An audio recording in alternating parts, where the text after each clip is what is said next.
আমাদের ক্লাসের না? হ্যাঁ, ক্যান্টিনে একজন ফ্রি ফুড দিয়ে গেল, ক্লাস শেষে দুজন নোট ফটোকপি করে দিয়ে গেল, আর ও তো এদিকে ফিরেও তাকাচ্ছে। ওরা মেয়েদের মতো না। 3-4 দিন ক্লাস করি যা মনে হচ্ছে ওর দ্বারা এইসব সম্ভব না। ডিফারেন্ট।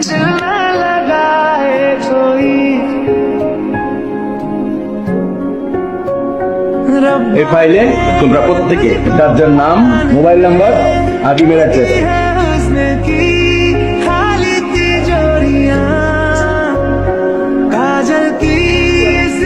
কলকে দিব? কল দিয়ে কি বলবো? এত কিছু ভেবে কিছুই হবে না, কল দিব।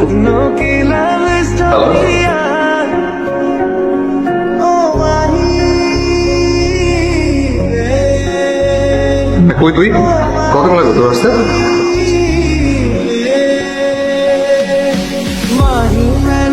হ্যালো, হ্যালো, আমি কে বলছেন? আমি চক্ষু হাসপাতাল থেকে বলছি। আপনার নাকি চোখে সমস্যা আছে? না তো, আমার কোনো চোখের সমস্যা নেই। আছে আছে, চোখ ডানে বামে তাকায়, শুধু উপরে আর নিচে তাকায়। আপনি দয়া করে ফাজলিটা বন্ধ করে বলবেন যে কে আপনি, কাকে চাচ্ছেন। না বললে কি করবেন? রাখছি। আমি জেরিন, কোন জেরে? আপনার ক্লাসমেট। আমার ক্লাস তো জেরে নামে কেউ নেই। আজ সকালে যাকে ক্লাসে ঢুকে দেখেছেন সে। ও, আপনার নাম জেরিন? আমি তো জানতাম আপনার নাম জেরিন। দেখুন, আপনি মেয়েদের প্রতি আগ্রহ দেখান না বা কথাবার্তা বলেন না, এটা বেশ ভালো, কিন্তু তাই বলে নাম ভুল জানার ভানটা না করলেও পারতেন। আমি সত্যি জানতাম আপনার নাম জেরিন। এই জিনিসটা ইম্পর্টেন্ট।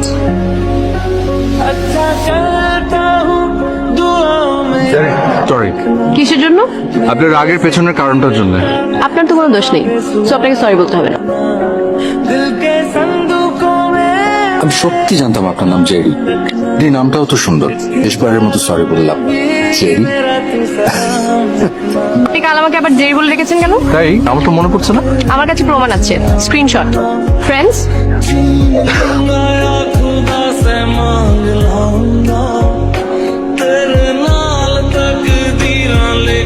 কাল তো ভ্যালেন্টাইন্স ডে।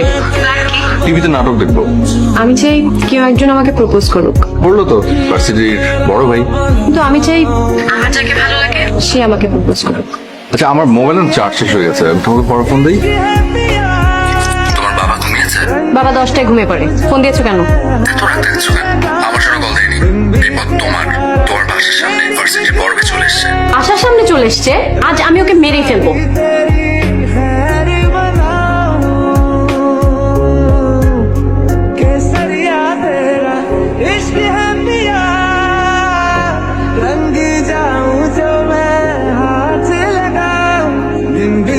কি হয়েছে? বাবা আমার বিয়ে ঠিক করে ফেলেছে। বিয়ে ঠিক করে ফেলেছে মানে?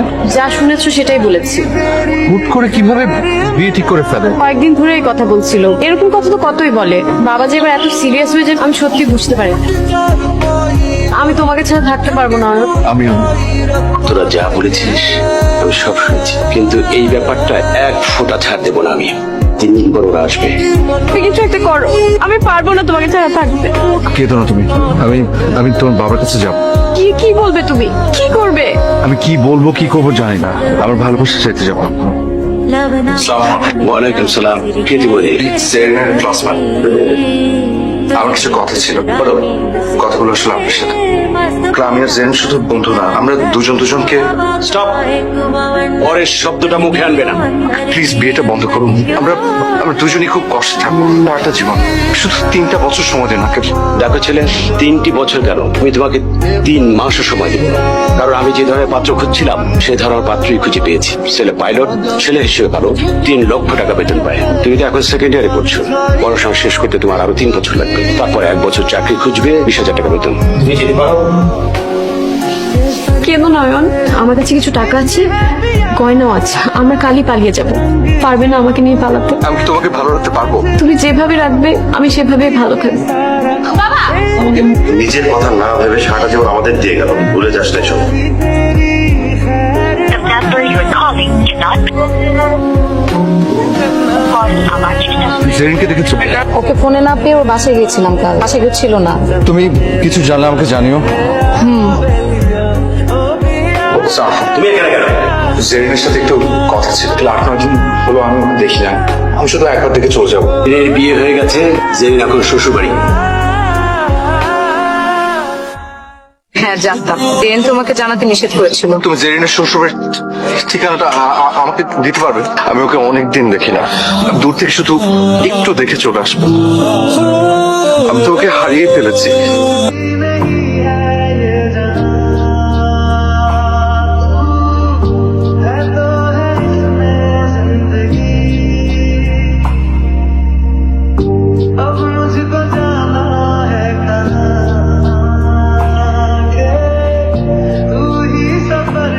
জেরিন ভাবির কাছে আসছেন? না, ভাবি তো বাসা নেই, আপনি জানেন না? সিঙ্গাপুর এয়ারলাইন্স একটা চাকরি হয়েছে, দ্যাটস ওয়াই ভাবি এবং ভাইয়া দুজনেই 2 বছরের জন্য সিঙ্গাপুরে চলে গেছে।